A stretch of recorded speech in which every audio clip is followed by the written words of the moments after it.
mon propos par un verset biblique. Je suis venu avec une Bible qui est là. Et lorsque vous prenez des Chroniques 19, versets 6 à 7, il est dit ceci. Et il dit aux juges, prenez garde à ce que vous ferez, car ce n'est pas pour les hommes que vous prononcerez du jugement, c'est pour l'Éternel, qui sera près de vous quand vous le prononcerez. Verset 7. Maintenant que la crainte de l'Éternel soit sur vous, veillez sur vos actes, car il n'y a chez l'Éternel, notre Dieu, ni iniquité, ni égard pour les apparences ou pour l'apparence des personnes, ni acceptation de présent. Monsieur le Président, j'ai voulu rappeler ces versets bibliques pour interpeller votre autorité et le ministère public, parce que comme vous le savez, il est interdit de juger. Mais la même Bible autorise à vous juger, de juger vos semblables, mais tout en étant dans l'objectivité. Il y a un doctrinaire en droit qu'on appelle le professeur Nyabiru Moumelesonga, Raphaël. Je l'appelle monument du droit pénal, avec raison, parce qu'il enseigne dans son droit pénal général. Je suis à la page 442. Il est dit ceci. Le ministère public doit établir les faits au-delà de tout doute raisonnable. Les doutes raisonnables requis en matière pénale ne peut être un doute doit reposer plutôt sur la logique et le bon sens et présenter un lien rationnel avec la preuve. L'absence de preuve et de contradiction dans la preuve. Il continue pour dire ceci. Il vaut mieux pour un juge d'acquitter 100 coupables que de condamner un seul innocent. Monsieur le Président, notre propos est divisé en 3 chapitres. Le premier chapitre est intitulé comme ceci.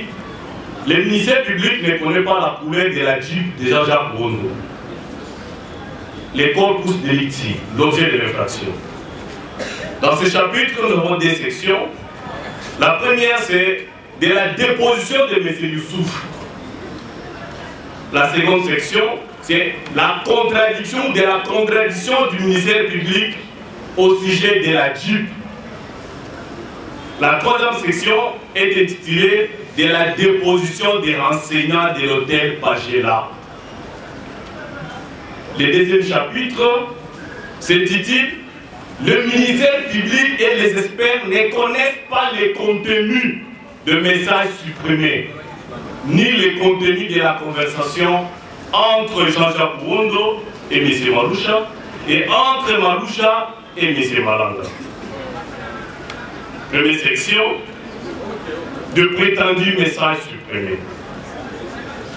Deuxième section, de messages trouvés et datant d'avant mai 2024 entre Jean-Jacques Wondo et M. Lula Victor. Le message entre Jean-Jacques Wondo et Christian Soumino. Le message entre Jean-Jacques Wondo et M. Kandolo. Et enfin, le dernier chapitre, c'est de la chemise prétendue portée par Jean-Jacques Wondo lors de la réunion de crise. Premier point, la photo prise entre Jean-Jacques Wondo et M. Malanga en 2016. Deuxième point, suppression des informations portées en bas de la photo publiée par Malanga le 23 décembre 2016. Troisième point, la conférence tenue par M. Rondo au Canada en 2017. Les rapports, le prétendu rapport de l'expertise non signé ni daté, dont l'auteur est resté inconnu. Et enfin, les rapports ou le prétendu rapport de l'expertise statué Itra Petita. Premier point, votre honneur. Vous avez suivi l'organe de la loi lors de l'instruction de la présente cause. Et j'aimerais ouvrir une parenthèse, votre honneur. J'ai compris le langage technique du ministère public. Il a requis la peine de mort contre mon client. Mais en réalité, le ministère public nous avait déjà donné la passe lors de l'instruction de cette cause. Par l'effet de ces contradictions, le professeur Niabilungu conclut à ce qu'on appelle les doutes. Parce que lorsque la partie qui vous acquise change de version à chaque instant, ça signifie qu'il vous dit je n'ai pas de preuves palpables. Parce que lorsqu'on a une preuve, on la produit séance tenante et ça permet aux parties d'en découdre. Dans les cas d'espèce, nous sommes en date du 18 juin 2024. À la seule question posée au ministère public, que nous considérons pour nous comme une balle de match, le ministère public est resté dans l'incapacité radicale de nous donner la couleur de la Jeep que Rondo aurait mis à la disposition des assaillants. Monsieur le Président, c'est celle fait suffit, n'est-ce pas, pour conclure sur les doutes. Parce que comme vous le savez, en République démocratique du Congo, chacun de nous qui a une voiture sait très bien que dans le volet jaune ou dans la carte rose du reste, qui sont des documents habilités prouvant la propriété d'un véhicule, il y a la mention couleur, c'est une mention substantielle. Le ministère public est resté dans l'incapacité radicale jusqu'à la fin de l'instruction et n'a jamais dit à votre tribunal quelle était la couleur du véhicule objet de l'infraction. Monsieur le Président, est-ce que nous devons continuer dans ce débat de véhicules? Parce que c'est cet élément, je vous disais, était suffisant pour conclure sur les doutes. Monsieur le Président, dans la poursuite de l'instruction, ayant compris qu'effectivement il n'avait pas de réponse ou de preuves par rapport à cette accusation, l'organe de la loi va changer de version. Et vous dit cette fois-là, Rondo avait mis à la disposition de M. Malanga cette Jeep bien avant l'événement du 19 mai 2024. Et c'est à bord de cette Jeep que M. Malanga faisait ses courses à Kinshasa. Il a utilisé cette Jeep parce que, étant une Jeep de service, on ne pouvait pas l'arrêter. Nous avons posé la question à l'organe de la loi. Quels sont les insignes qu'avait ce véhicule pour que ces derniers puissent échapper au contrôle ou à l'interpellation? Le ministère public vous a dit tous les véhicules de service sont connus. Un argument léger, un argument leste en droit. Parce qu'il a été démontré ici que la Jeep de Rondo a une plaque d'immatriculation, une plaque ordinaire. Ça signifie qu'en cours de route, on peut l'interpeller comme il faut. Alors, comment le ministère public sait que lorsque Madame a circulé avec cette Jeep, on ne l'interpellait pas? Est-ce que le ministère public était avec Madame? Il ne saura pas vous répondre à cette question. Donc, ça signifie que l'organe de la loi n'a pas eu d'éléments suffisants pour charger Messieurs Jean-Jacques Rondo. Sur l'abondement, Monsieur le Président. J'aurais voulu que lors de cette instruction, que les tribunaux puissent décréter une descente dans ce qu'on appelle la scène du crime. Que les tribunaux puissent se déplacer. On arrive chez l'honorable Vital Kamere, on fait des constats, vous interviewez les partis qui sont là, on se déplace jusqu'au niveau du palais de la nation, qu'on fasse les constats pour comprendre comment et par quel miracle un véhicule qui était dans la scène du crime s'est retrouvé le même jour du dimanche à l'hôtel Bagela. Cet argumentaire, votre honneur, ce soutènement a été ici soutenu par les renseignants qui ont comparé. Ils vous ont dit, du 18 au 19, la Jeep de Wondo était à l'hôtel. Monsieur le Président, j'en viens à ce qu'on appelle contre-preuve. Le ministère public n'a produit aucune preuve. Et à sa petite tentative de produire une petite preuve, c'était de citer M. Youssouf. Youssouf qu'on a considéré ici comme l'homme orchestre. J'ai dit bien qu'on a considéré comme l'homme orchestre. L'ordre de la loi vous a dit, c'est Youssouf qui avait déclaré, c'est la Jeep de Wondo qui nous avait permis pour transporter l'école à Boubacar. Séance tenante, votre tribunal a fait comparaître M. Youssouf. Youssouf vous a dit, je n'ai jamais déclaré ça. Monsieur le Président, qu'est-ce qui en reste? La seule accusation du ministère public a été battue en brèche par ce que nous appelons de preuves contraires. Alors, à propos, votre honneur, il y a Maître Fataki, Walouindi, défi Augustin.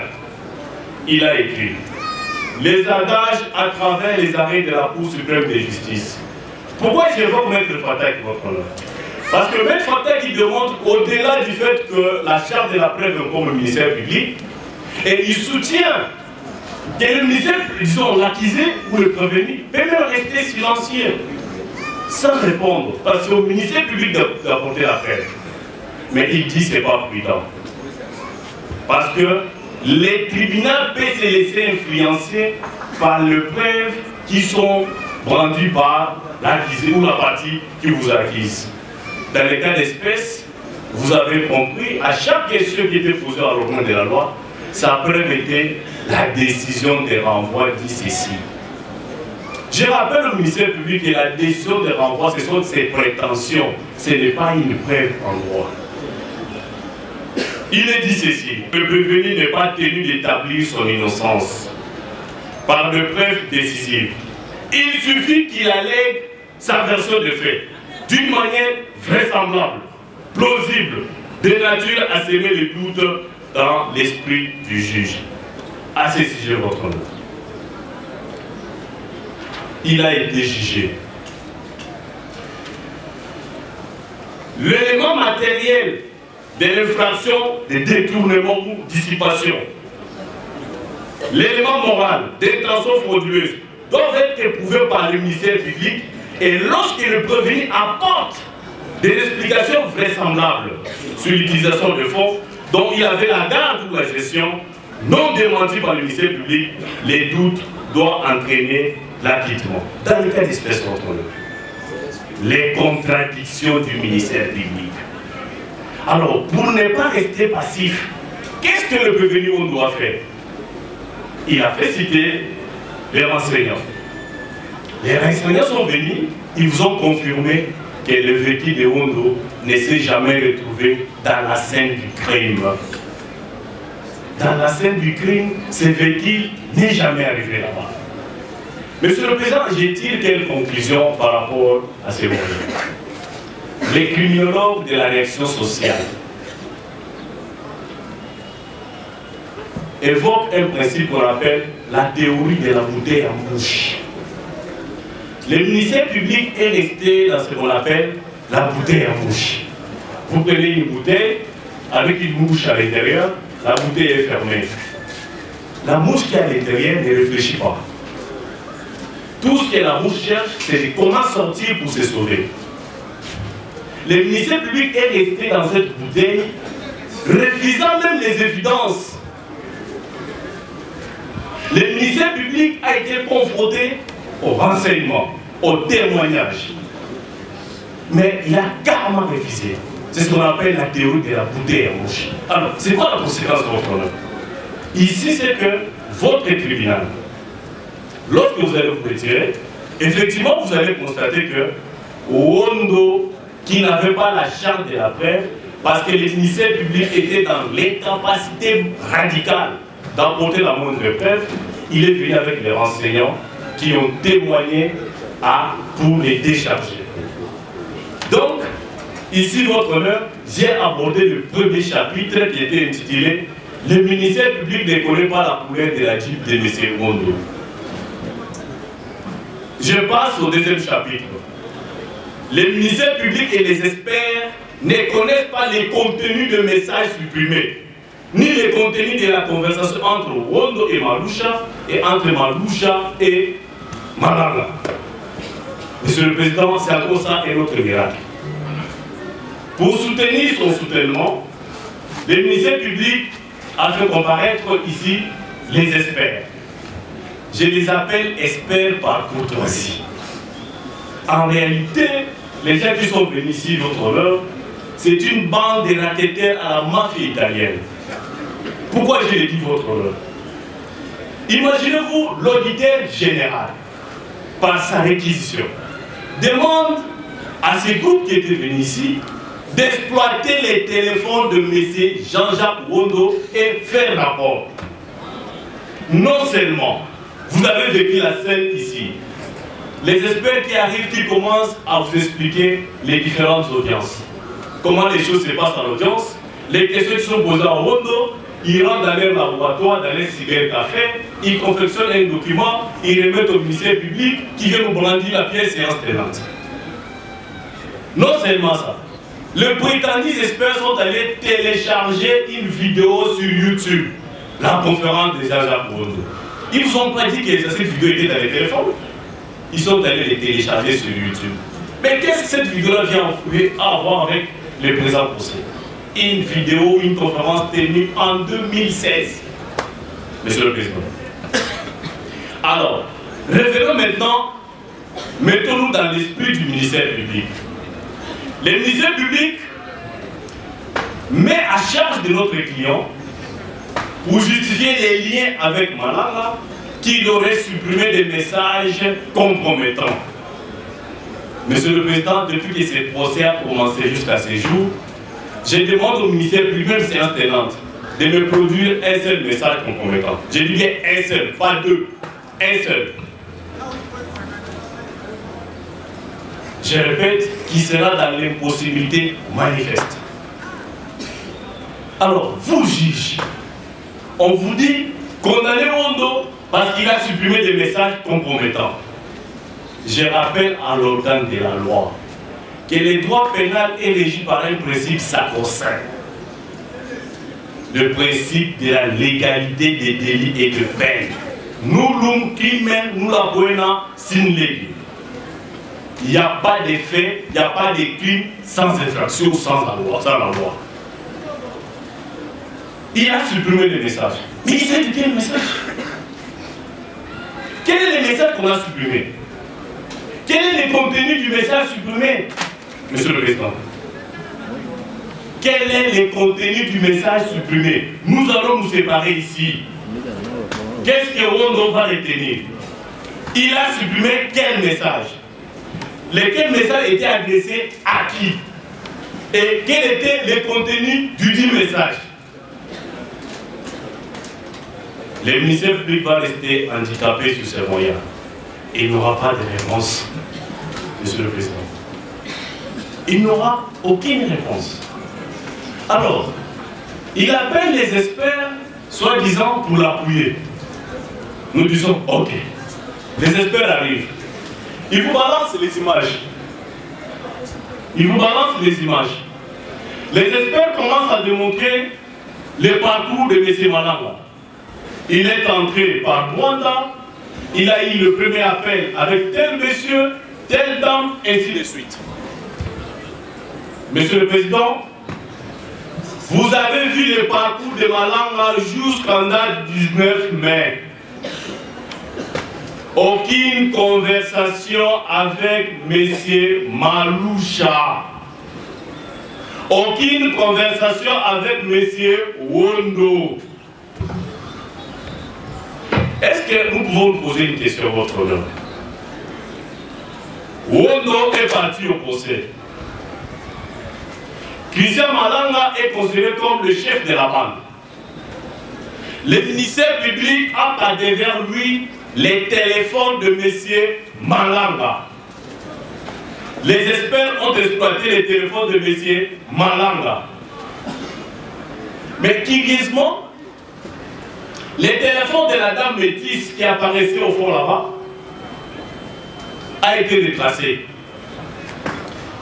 Les téléphones ou l'appel entre Malanga et M. Youssouf a été retracé. L'appel entre Maloucha et Malanga n'a jamais été retracé.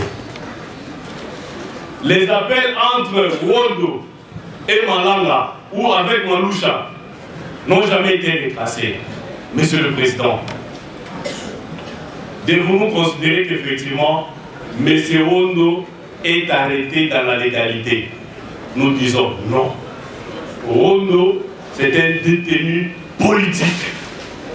Il est ici parce qu'on le considère comme l'homme capable de monter une stratégie d'un prétendu coup d'État. C'est ce que le ministère public a soutenu par derrière. Mon estimé confrère qui avait commencé à exposer les faits vous a démontré ici, preuve à l'appui, que Wondo c'est scientifique et pas n'importe lequel. Wondo est diplômé plus d'une fois votre honneur. Et le bâtonnier national a même utilisé une expression que j'ai aimée. Il est fortement diplômé. Voilà. Alors, on va interdire à un scientifique de réfléchir. Maintenant, au-delà du montage de ces experts, vous avez des écrits où Wondo démontre les méfaits ou les possibilités d'arriver à un coup d'État. C'est écrit. Certainement, les scientifiques que nous sommes, nous allons nous en servir.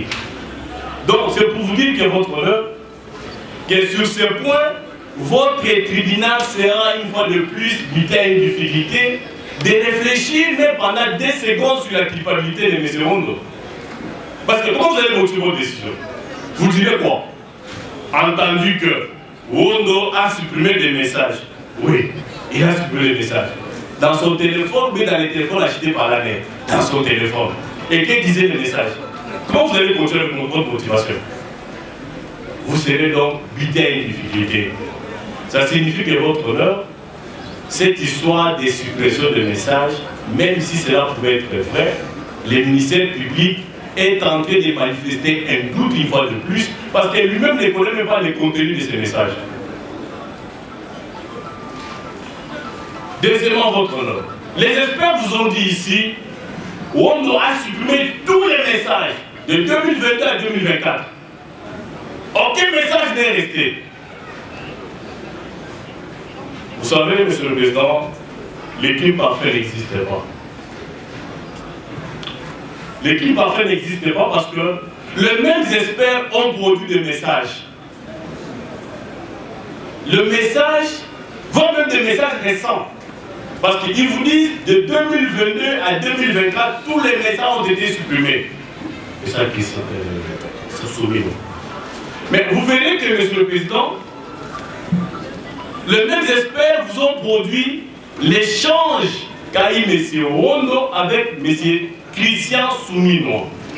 Et ces messages datent du mois d'avril 2024. Alors, question. Les messages ont été supprimés ou pas? Voilà. C'est ça l'avantage de notre défense. Parce que nous ne soutenons pas des arguments de manière oiseuse, mais nous venons avec le preuve. 1er avril 2024, nous sommes à 20h. Vous avez le message de M. Wondo et M. Christian Soumino, produit par les experts.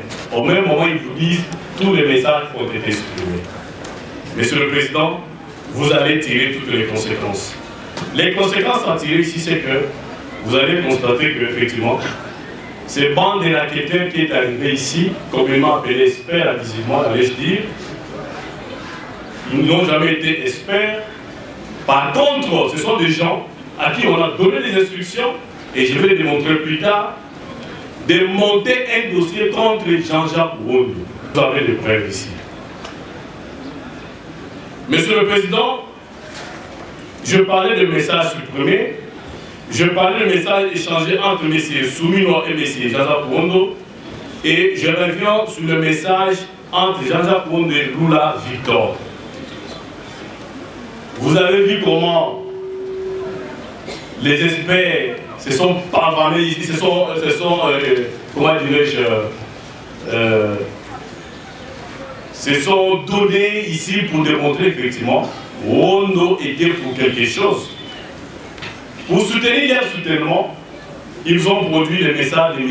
Lula Victor. Parlons-en. Monsieur le Président, le message de Lula Victor et M. Jean-Jacques Ouondo date du 13 mai 2017. 13 mai 2017. Et que dit ce message, votre honneur? Pour ceux qui utilisent les réseaux sociaux, vous allez constater que c'est une application que Facebook avait mise en ligne. Il suffit de cliquer et vous partagez. C'est monsieur Lula qui écrit à Jean-Jacques. Jean-Jacques, Facebook permet maintenant de choisir un contact légateur pour gérer mon compte si quelque chose m'arrive. On met les références du site ou les liens https www.facebook.com. Je t'ai choisi car tu me connais bien et je te fais confiance. Dis-moi si tu veux qu'on en parle. Monsieur le Président, c'est Lula qui écrit à Jean-Jacques. Mais la mauvaise foi dans l'interprétation de l'organe de la loi, il vous dit non, c'est Ouondo qui a écrit. Alors qu'est-ce qu'ils ont fait? Les experts ou les prétendus experts, dans leur fameux rapport, ils sont allés sur Facebook, sur Messenger, ils ont fait la capture du message là où Jean-Jacques est en train de répondre. Faisant fi le premier message qui date du 13 mai 2017, soit 7 ans avant. Jean-Jacques répond, c'est quoi ça, frangin? Salut, frangin. C'est une option dans les paramètres de Facebook. Ça te donne l'autorisation de gérer mon compte. Si jamais je suis moi-même dans les possibilités de le faire. On m'a demandé de choisir quelqu'un de confiance et c'est toi, Monsieur le Président. Vous avez compris l'ordre de l'instruction ici, où le ministère public enlève le verbe gérer. Il remplace par supprimer. Ah, Seigneur. Le ministère public sans froid aux yeux, il vous dit, j'ai été choisi pour supprimer le message. Heureusement que nous étions prudents. Nous avons fait poser la question à votre tribunal. Demandez à l'organe de la loi qui nous montre là où se trouve le verbe supprimer. Il est resté dans les possibilités manifestes. Jean-Jacques vient répondre à ces messages en 2021. Bonjour Lula. Vous voyez, nous sommes en 2017 et c'est en 2021 que Jean-Jacques répond. 4 ans plus tard. Bonjour Lula. Facebook permet maintenant de choisir un contact légateur pour gérer les comptes d'une personne s'il lui arrive quelque chose. Mon choix s'est porté sur toi car tu me connais bien et je te fais confiance. Dis-moi si tu veux qu'on en parle. Donc vous comprenez que ce sont les mêmes verbes qui sont utilisés. Donc il s'agit des liens que Facebook a mis en ligne et ça vous permet, vous les utilisateurs, de cliquer et partager. Monsieur le Président, je pense avoir été suffisamment limpide sur cette question de M. Lula. Donc, lorsque vous allez vous retirer, vous allez noter que c'est une option que Facebook avait mise en ligne pour les utilisateurs. Et ce sont des messages qui ont lié bien avant. Jean-Jacques n'était pas Dieu pour savoir qu'un jour se retrouverait dans cette histoire de merde. Message échangé entre Jean-Jacques Ouondo et M. Kando. Alors, dans ce message, le ministère public vous dit, voilà, Ouondo échangeait des messages sur une personne qui serait proche de la famille présidentielle. Laquelle sous ce qu'on fêtait. C'était ça l'expression. Le ministère public ne se retrouve plus votre honneur. Alors que nous, on notait tout. Je comprends pourquoi il s'exclame. Merci. J'avais appelé à l'organe de la loi que il y a un artiste musicien qui a dit dans sa chanson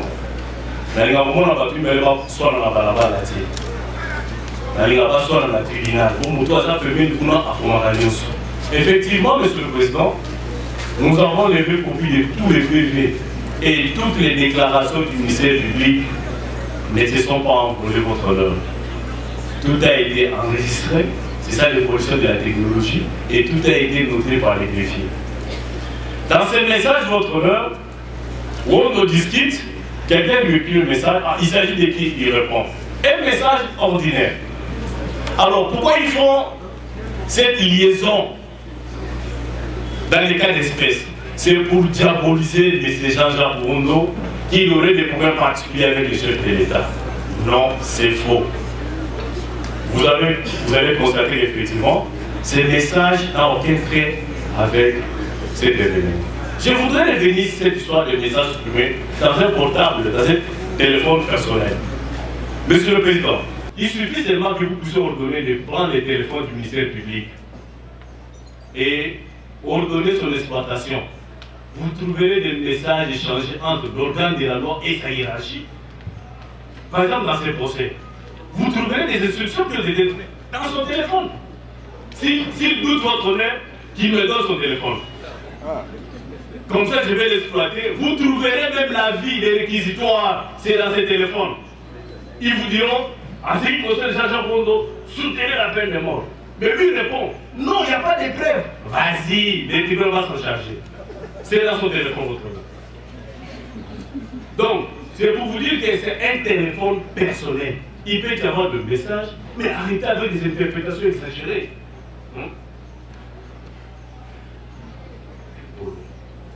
Troisième chapitre. La prétendue chemise portée par M. Bondo lors de la réunion. Je suis venu avec une pièce à conviction. Voici le polo que M. Bondo avait porté le jour de la réunion d'église. Monsieur le Président, lorsque vous prenez ce polo, vous voyez que ce polo, c'est une chemise carré. Voilà. Infraction qui s'appelle porter la chemise carreau dans une photo avec ma langue. C'est ça l'infraction. Où est le sérieux votre honneur? À Kikongo on dira Wapingemba. Où est le sérieux? Il est là. Le polo qu'avait porté M. Jean-Jacques Bondo lors de la réunion d'église. Monsieur le Président, j'ai jugé bon de venir avec ce polo pour démontrer à quel point les gens sont méchants. Je reviens sur ce point, votre honneur. Mon estimé confrère l'avait exploité dans la narration des faits. Vous verrez que dans les PV établis par la mère, toutes les questions ont été posées à Jean-Jacques Bondo. Je dis bien toutes les questions du monde. Il y a une seule qui n'avait pas été posée, mais que je ne vais pas dire ici par prière. À quel moment apparaît cette histoire de chemise?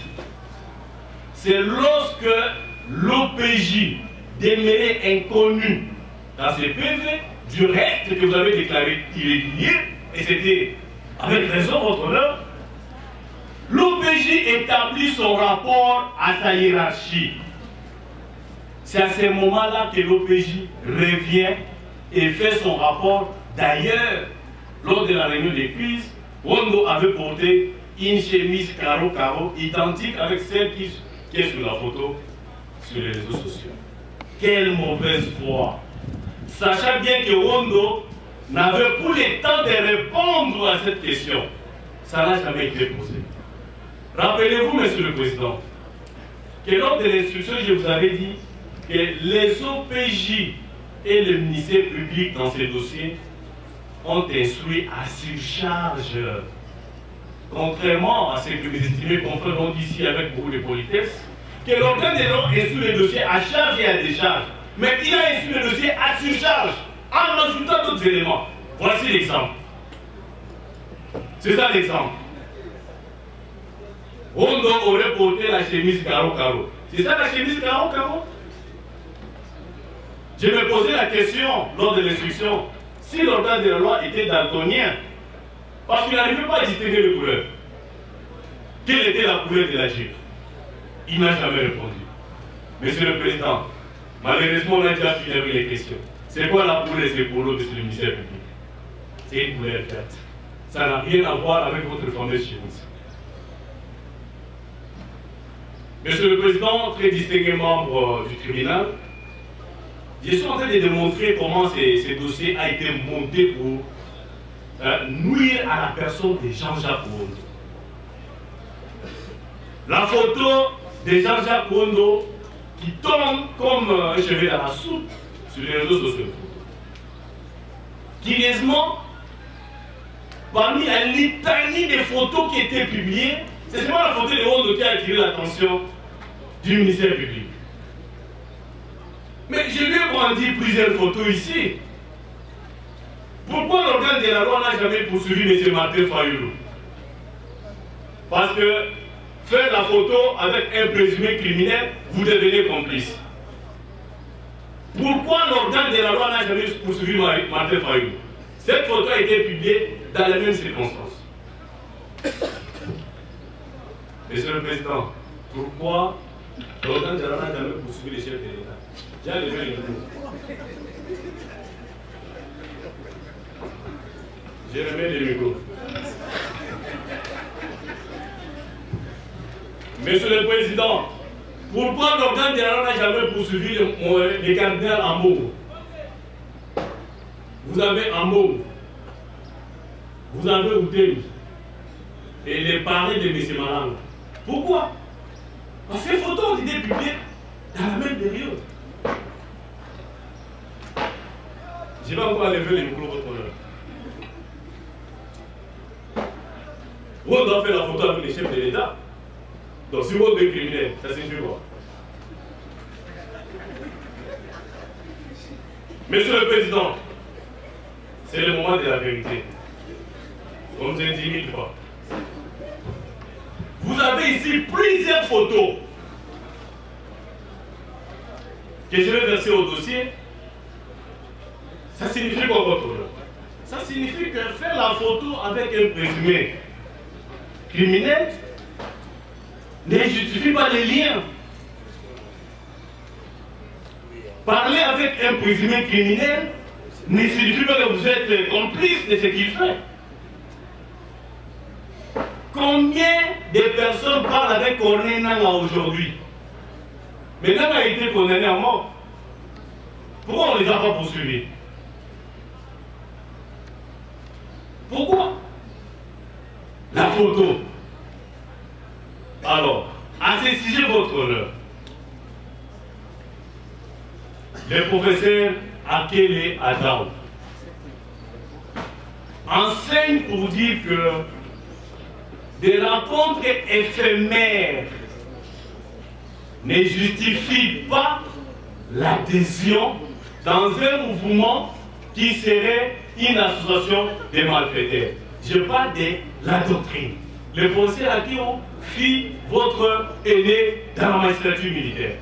Il enseigne, il a enseigné dans son droit pénal. Des rencontres éphémères ne peuvent pas, n'est-ce pas, justifier l'adhésion d'une personne dans un mouvement ou dans une association de malfaiteurs. Je parle d'une rencontre éphémère. Oui, Monsieur le Président. Nous sommes le 23 décembre 2016. Mais mon estimé pour vous a présenté Jean-Jacques Ouondo. Qui est Jean-Jacques Ouondo? Le bâtonnier vous a dit un homme fortement diplômé. Oui. Mais Jean-Jacques Ouondo est consulté par tout le monde, par tous les politiciens. Tout le monde passe par son chemin lorsqu'il est en Belgique, votre honneur. Est-ce que c'est un péché? Alors, lorsque Malanga vient, il vient, oh, mon vieux, j'aimerais te voir pour discuter avec toi sur les questions du pays. Et mon client vous a dit, ils ont eu une conversation de 20 à 25 minutes. Et depuis lors, ils ne se sont plus jamais vus. Rencontre éphémère. Plus tard, 8 ans plus tard, le ministère public dit, Monsieur le Président, voici la preuve de l'adhésion de Jean-Jacques Bouron. Non. C'est un soutènement insoutenable en droit. C'est un argument léger, soutenu avec beaucoup de lest. Vous n'avez pas tenu compte. Vous n'avez pas tenu compte de cet argument.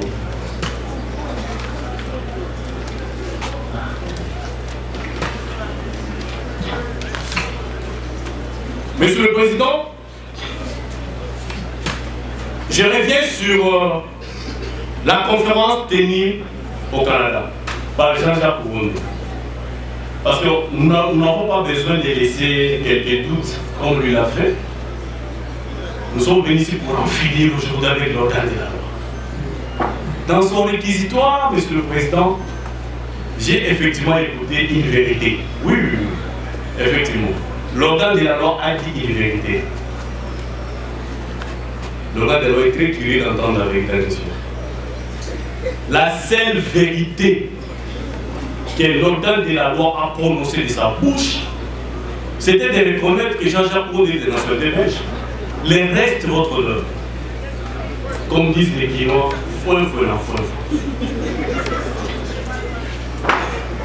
une seule vérité, c'était de prononcer avec diction les noms de Jean-Jacques. Jean-Jacques Wondo Omanyoun. Voilà, c'est la seule vérité. Les restes, Conférence tenue par Jean-Jacques Wondo au Canada en 2017. Qu'en est-il, votre honneur? Parlons-en. Les experts qui arrivent ici, on est des illimités à ce que la réquisition avait tracé comme borne, votre honneur. Les experts arrivent, ils vont commencer à télécharger des vidéos sur YouTube. D'ailleurs, il avait tenu une conférence où il faisait passer la thèse du coup d'État. Vous en avez Monsieur le Président, lors de cette conférence, vous avez des livres qui est là, qui reprend presque toutes les stratégies enseignées lors de cette conférence. Et je signale que cette conférence était initiée par les jeunes de l'IDPS qui sont aujourd'hui au pouvoir. Et Jean-Jacques Wondo, en tant que scientifique, est en train de réfléchir avec l'assistante à la salle et démontre qu'il est pratiquement impossible de commencer la rébellion à l'est du pays et venir renverser le pouvoir à Kinshasa. Là, le ministère public n'a pas vu ça. Il vous fait voir effectivement que le coup d'État est possible, mais je ne conseille pas ça. Les ministères publics et les prétendus experts, cette bande de raquettaires à la mafia italienne qui est arrivée ici, pour distraire votre tribunal, bien entendu, vous dites voilà, ils soutiennent des coups d'État. Tout ça pour faire les liens avec Christian Malala. Ça s'appelle en droit raccordement frauduleux. Monsieur le Président, vous avez suivi la conférence. Mais les ministères publics peinent, jusqu'à preuve du contraire, de vous démontrer les liens qui existeraient entre Christian Malala et Jean-Jacques Bouron.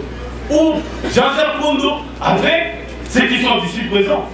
Je ne dis pas qu'ils sont coupables, ils sont présumés innocents. Mais à la première audience, Marcel Malala, ici présent, que le ministère public a qualifié de l'un des coordonnateurs de ce mouvement. Vous l'avez posé la question, pouvez-vous identifier quelques personnes ici qui n'étaient pas dans votre mouvement? Rappelez-vous ces jours-là, l'organe de la loi vous avez dit, Jean-Jacques Bouron va très bien dormir aujourd'hui. Le monsieur, tout bonnement, il dit, telle personne, toutes les dames qui sont ici, n'ont jamais été avec nous. Monsieur le Président, vous cherchez les liens? Jean-Jacques Bouron qu'on présente comme idéologue.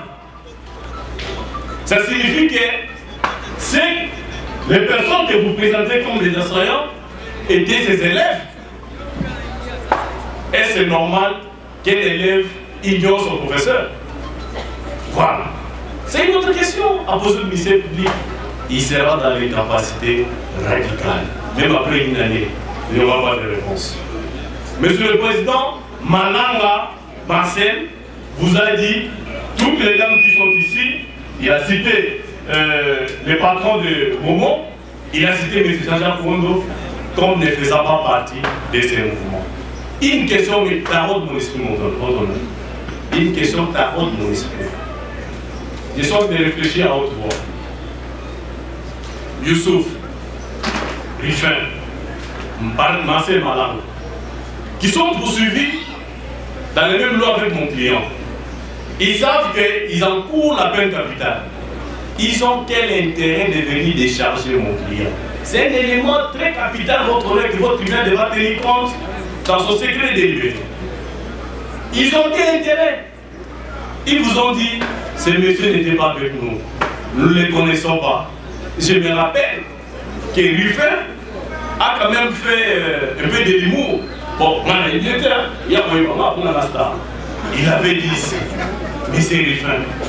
Alors, comprenez que, Monsieur le Président, tous ces gens, personne, alors je dis personne n'a intérêt de décharger mon client. Tout bonnement, honnêtement, ils vous disent, nous ne connaissons pas ces messieurs. Alors, vous ne voyez pas que le ministère public est dans l'impossibilité d'établir les liens entre Jean-Jacques Rondo et les assaillants. En quoi il est violent? Il les enseignait où? Par vidéoconférence? Comment Rondo était habillé ces jours-là? Ça, c'est une question miracle que le ministère ne saura pas répondre. Donc, c'est pour vous dire que, Monsieur le Président, Rondo n'a jamais été en contact avec des assaillants d'une manière ou d'une autre. Parce que la charte de la preuve incombe au ministère public. Étant incapable de répondre, nous l'avons aidé par les témoignages, par les renseignements, et ils sont venus pour décharger M. Rondo. Alors, attaquons maintenant les points les plus criminels. Les rapports de l'expertise. C'était le seul espoir du ministère public. Je l'ai vu sortir ces jours-là fâché, effaré, estomaqué, parce qu'il a été déçu par la bande des raquettaires à la mafia italienne. Monsieur le Président, nous avons posé la question à l'organe de la loi.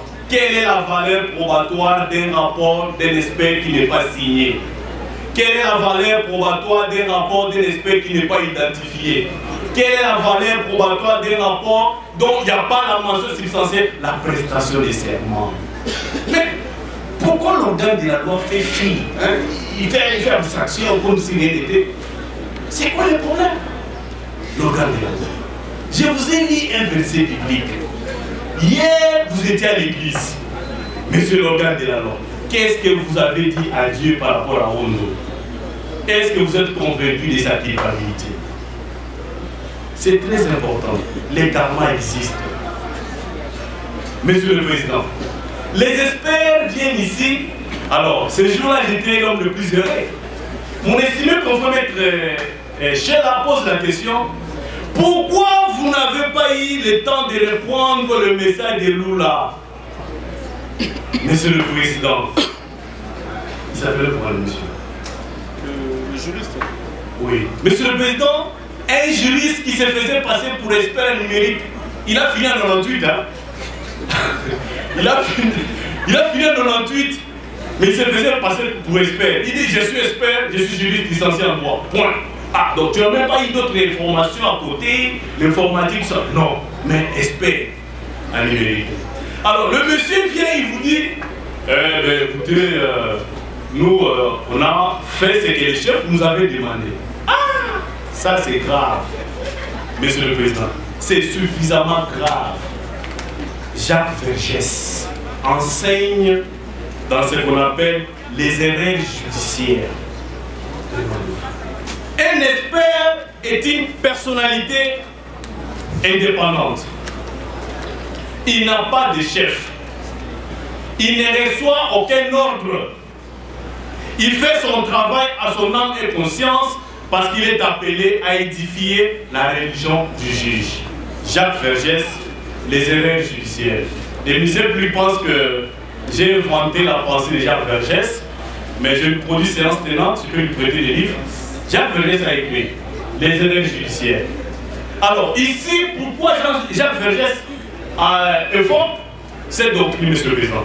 C'est parce que lorsque l'organe de la loi se sentait peut-être bloqué dans ce qu'il devrait faire dans sa démarche, il recourt à un expert, il recourt à un homme de l'art qui est l'expert.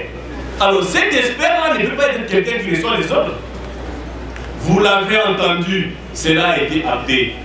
Nous avons répondu conformément à ce que les chefs nous avaient demandé. Quel est ce chef-là qui vous demande de ne prendre que ce qui vous arrange?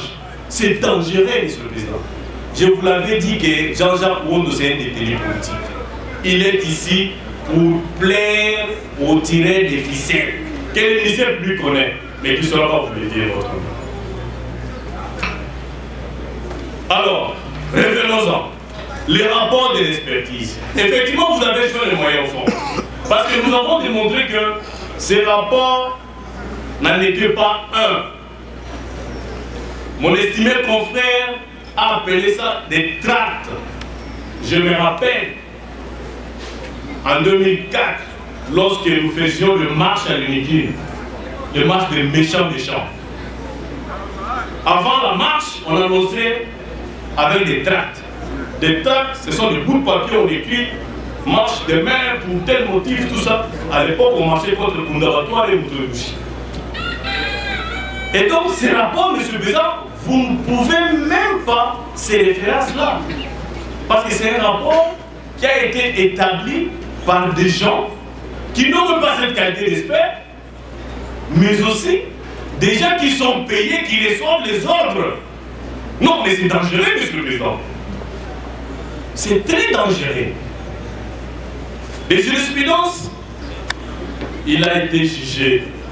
Je vais commencer par la loi. Je suis légaliste. L'article 48 du Code de procédure pénale dispose ce qui suit. Toute personne qui en est légalement requise par un officier du ministère public ou par un juge est tenu de prêter son ministère comme interprète, traducteur, expert ou médecin. L'article 49 dispose que cette personne prête serment d'accomplir son devoir et de faire son rapport en honneur et conscience. Si elle est experte ou médecin, ou de remplir fidèlement la mission qui lui est confiée si elle est interprète ou traducteur. À ce sujet, il a été jugé. Les défauts des signatures en cas d'annulité de l'expertise. Elisabethville, 9 mars 1914. Dans le même sens, il a encore été jugé. Serait nul. Le rapport rédigé est signé par un seul des 3 experts. Il garderait cependant la valeur des renseignements. Oui. Mais dans les cas d'espèce, non seulement ce rapport n'est pas signé, le prétendu expert n'est pas non plus identifié. Monsieur le Président, comment votre tribunal va motiver sa décision? Les décisions que vous rendez, ce n'est pas seulement pour nous qui sommes aujourd'hui, mais c'est aussi pour les générations futures. Prochainement, Monsieur le Président, on citera aussi vos décisions. Faites cet effort-là pour que demain on puisse citer vos décisions. Et je connais votre pertinence dans la motivation des décisions de justice. Rappelez-vous, Monsieur le Président, dans l'affaire qui a opposé le ministère public à M. Luamba, partie civile dans les dossiers du FPI, vous avez très bien motivé votre décision. Contrairement à l'argumentaire oisé, isolé du ministère public, qui soutenait que le monsieur a procédé par l'opération commando. Vous l'avez très bien motivé pour démontrer qu'il y avait doute dans l'accusation. Oui, Monsieur le Président, dans cette affaire, en ce qui concerne particulièrement Ouondo, les doutes est patent. Les doutes est permanent, du début à la fin.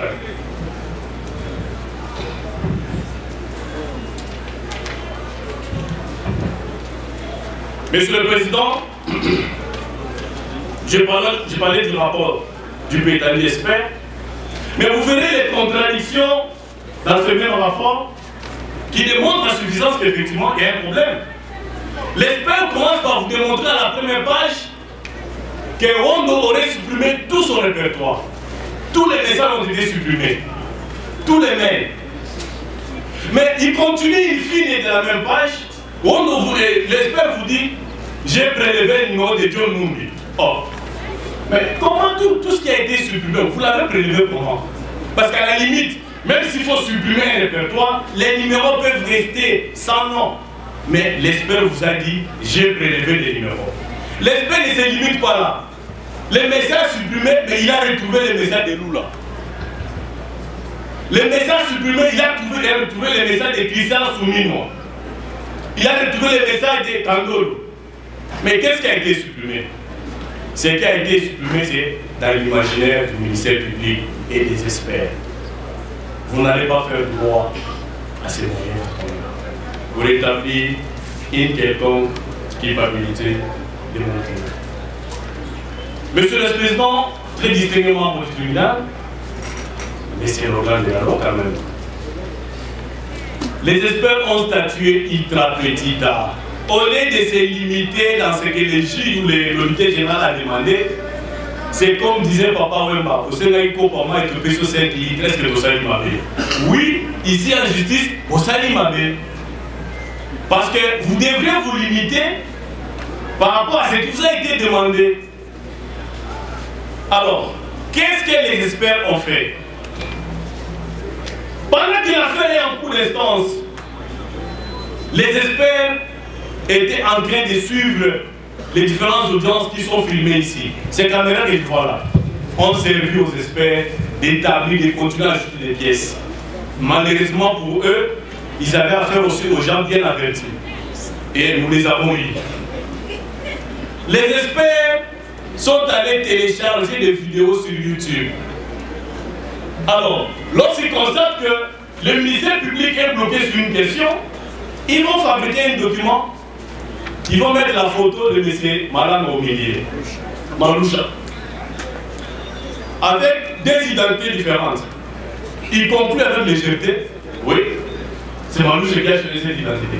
Mon Dieu, en cours d'instance, dans une période suffisamment suspecte, et on vous demande à vous, juge en matière pénale, de condamner les prévenus parce qu'ils auraient retrouvé un quelconque lien. Non, il n'y a aucun lien, votre honneur.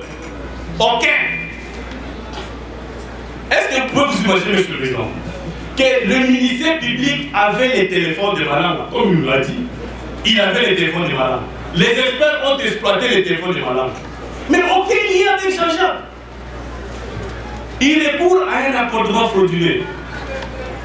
Wondo parlait avec Maloucha, Maloucha parlait avec Malanga. Par conséquent, Wondo parlait avec Maloucha. C'est trop léger, votre honneur. C'est trop léger l'organe de la loi.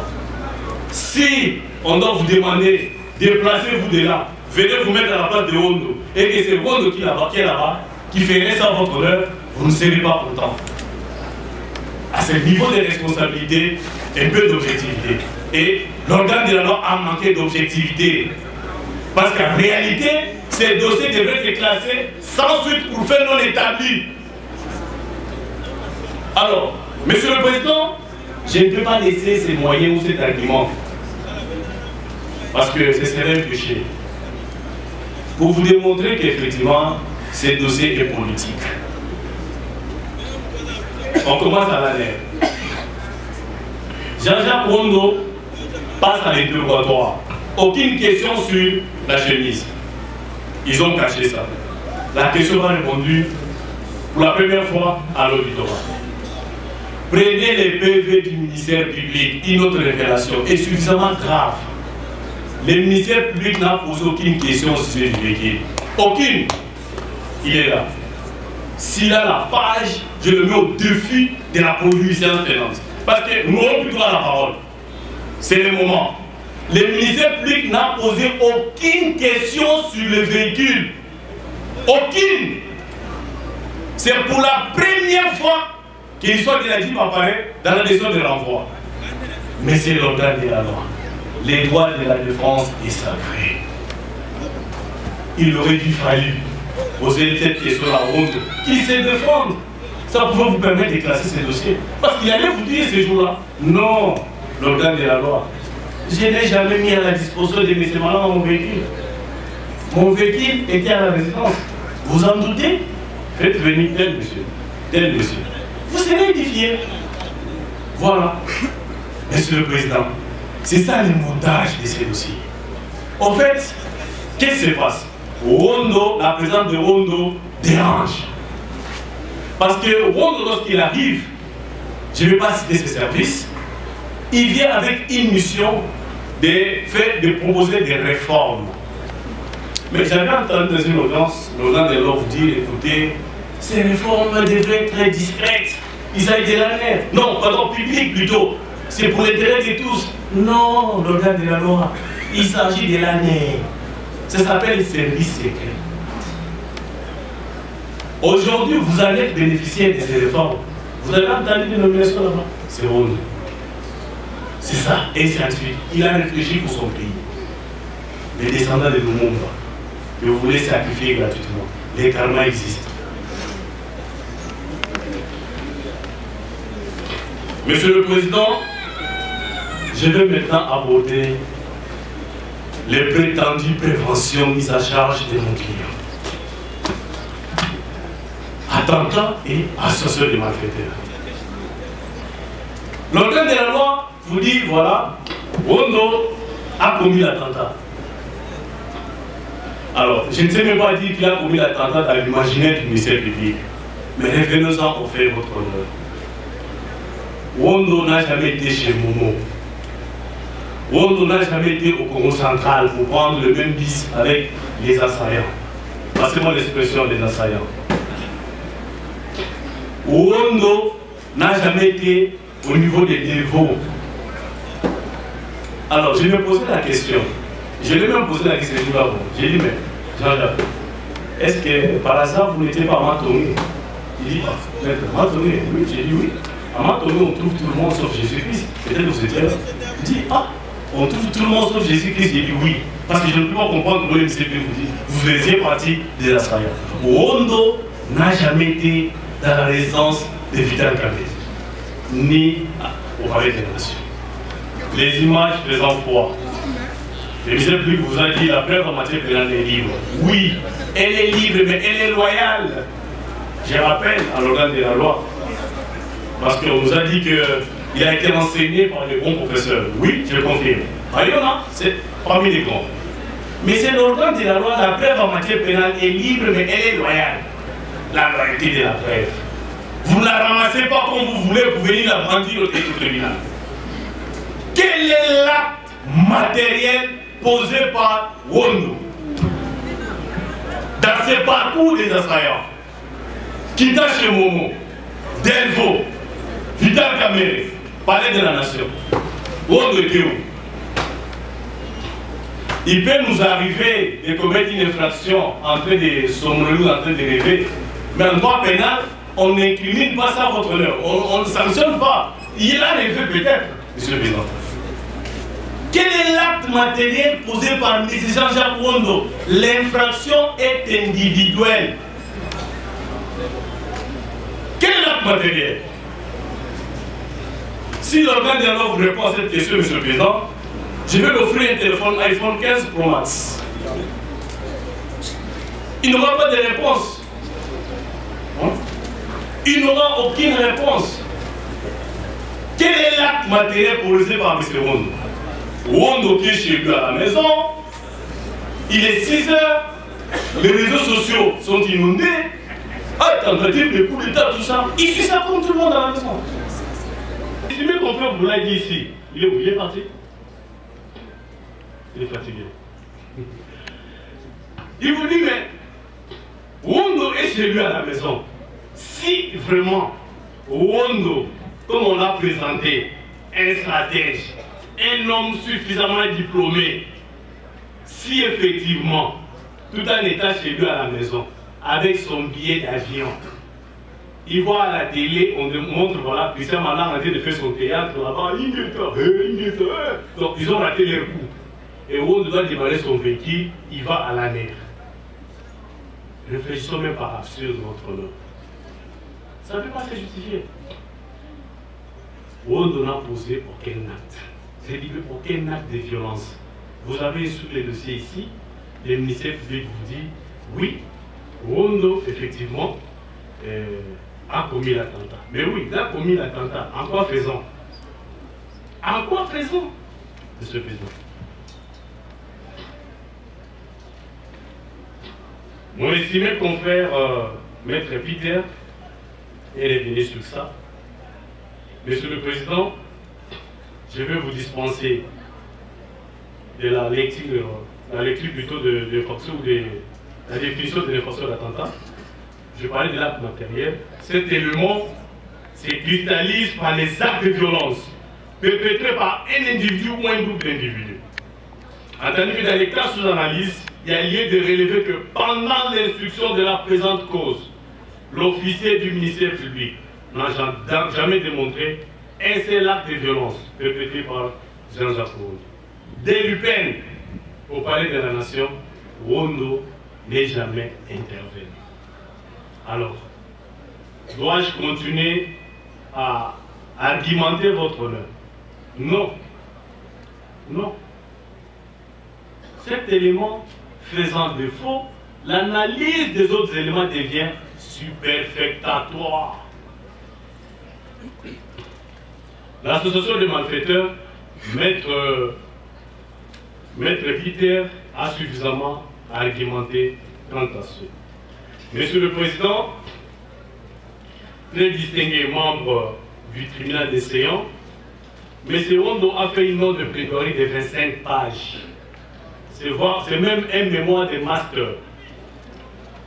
Cette note de plaidoirie, vous trouverez des jurisprudences, la doctrine, la loi, et pas seulement la jurisprudence sur le plan national, même sur le plan international. Et tout ça, c'est repris dans l'ouvrage du professeur Nyalungu Mwenesongo. Au regard de tout ce qui a été analysé, lorsque vous allez vous retirer, Monsieur le Président, vous direz que les faits infractionnels mis à charge de Jean-Jacques Rondo ne sont pas établis faute de preuves. Mais si vous estimez que faute de preuves ne suffit pas, vous allez conclure sur les doutes. Les doutes profitant à l'accusé, vous allez tout simplement acquitter Jean-Jacques Rondo. Pour me résumer votre honneur, à quel niveau il y a doute, parce que c'est le plus important. Les doutes ici consistent en ce que, 1. Le ministère public ne connaît pas la couleur du véhicule que Jean-Jacques Rondo aurait mis à la disposition des assaillants. Ces moyens est resté béton jusqu'à la fin de l'instruction. Je vois le ministère public en train de regretter, en train de secouer la tête. Oui, ces moyens est imperméable, monsieur l'organe de la loi. Vous êtes oui par rapport à ces moyens. Non, aujourd'hui il n'est pas KO. Il est oui. Monsieur le Président, la déposition ou les témoignages de M. Youssouf et Zangui, cités par l'organe de la loi, suffit pour conclure qu'effectivement, Jean-Jacques Rondo est innocent. Il n'a jamais été avec eux. En quoi consistent les doutes en outre, Monsieur le Président? L'organe de la loi vous a dit Rondo aurait supprimé de messages compromettants. Jusqu'à la fin de l'instruction, l'organe de la loi ne vous a donné aucun contenu d'un seul message compromettant. L'organe de la loi vous dit, écoutez, les conversations entre Maloucha et Malala, Rondo et Maloucha, étaient subversives à la question posée à ces soutiens qui étaient ici. Et je rappelle, une bande de raquettiers à la mafia italienne, ils vous ont lu la loi. La loi ne nous permet pas d'enregistrer les conversations. Oui, donc vous êtes incapable devant les juges pénals. Il ne va pas condamner parce que vous n'avez pas montré cette conversation. Alors, lorsque l'organe de l'ordre aura la parole, pour la dernière fois je donne l'opportunité, il va vous dire quel est le contenu du message subversif. Ce message disait quoi? C'était envoyé à qui et pour quel objectif? Question restée sans réponse à ce jour. En ce qui concerne la chemise, Monsieur le Président, j'aurais bien voulu que les caméramans prennent la photo. On va vérifier ça votre dossier. Voici le polo qu'avait porté Jean-Jacques Porondo. Le polo est là. Que cela soit acté. Que Rondo n'a jamais porté la chemise, c'était le polo. C'est un autre doute. Alors, s'il veut continuer à douter de notre argumentaire, monsieur le Président, vous allez faire un avant-dire-droit pour ordonner la descente à l'hôtel Hilton. Parce que le même jour de la réunion de crise, mon client avait une autre réunion à l'hôtel Hilton avec des personnes, des hautes personnalités de la présidence de la République. Et donc, c'est un autre argument. Vous pouvez non seulement faire comparaître toutes les personnes qui avaient siégé le jour de la réunion de crise. Ils vous diront, on n'avait pas porté la chemise carreau. Monsieur le Président, vous direz les faits non établis en fait comme en droit. Vous allez acquitter mon client et je signale au ministère public qu'il peut se rassurer. Mon client ne va pas lui tenir rigueur. Il accepte. S'il présente des excuses maintenant, nous allons les accepter. On n'a apporté aucun élément de preuve à la charge de Jean-Jacques Porondo. L'instruction a été menée pendant 3 mois et à ce jour, nous venons de plaider l'affaire. Nous sommes restés impatients de voir ne serait-ce qu'une seule preuve et le ministère public est resté dans l'impossibilité manifeste de nous apporter toutes ces preuves. Raison pour laquelle nous avons plaidé non coupable. Et pourquoi vous insistez que nous sommes venus au moins prisonnier politique? Alors, nous avons conclu à cette thèse parce que nous sommes rendus compte que la façon dont l'instruction a été montée dans la phase préjudicielle. Et cela nous laisse, n'est-ce pas, comment dirais-je, ça nous donne l'impression qu'effectivement, il y a la main noire derrière le ministère public. Parce que si le ministère public avait le main libre, il ne pouvait pas amener notre client devant les tribunaux de Sion. Étant donné que non seulement nous l'avons souligné, que devant la phase, disons pendant la phase préjudicielle, l'histoire du véhicule n'avait jamais été abordée. C'est pour la première fois que le ministère public est venu avec la thèse du véhicule qu'aurait mis Jean-Jacques à la disposition des assaillants. Et là, les seuls témoins qu'il avait cités, qui est M. Youssouf, il est venu, il a soutenu qu'il n'a jamais vu ces véhicules-là et il ne connaissait pas Jean-Jacques Porondo. Donc c'est tout à fait normal que nous puissions conclure qu'effectivement, il y a des gens, il y a des tirets de ficelle dans ce procès. Et qu'est-ce que l'opinion publique peut retenir de manière détaillée? De manière détaillée, il faut retenir que de toutes les accusations mises à charge de Jean-Jacques Porondo, aucune d'elles n'est établie. Et Jean-Jacques Porondo est innocent. S'il est ici, ce n'est pas les caprices des services, ce n'est pas les caprices des politiciens qui ne veulent pas voir sa tête dans les services ou à côté du chef de l'État. Droit et finance, droit et finance, droit et finance.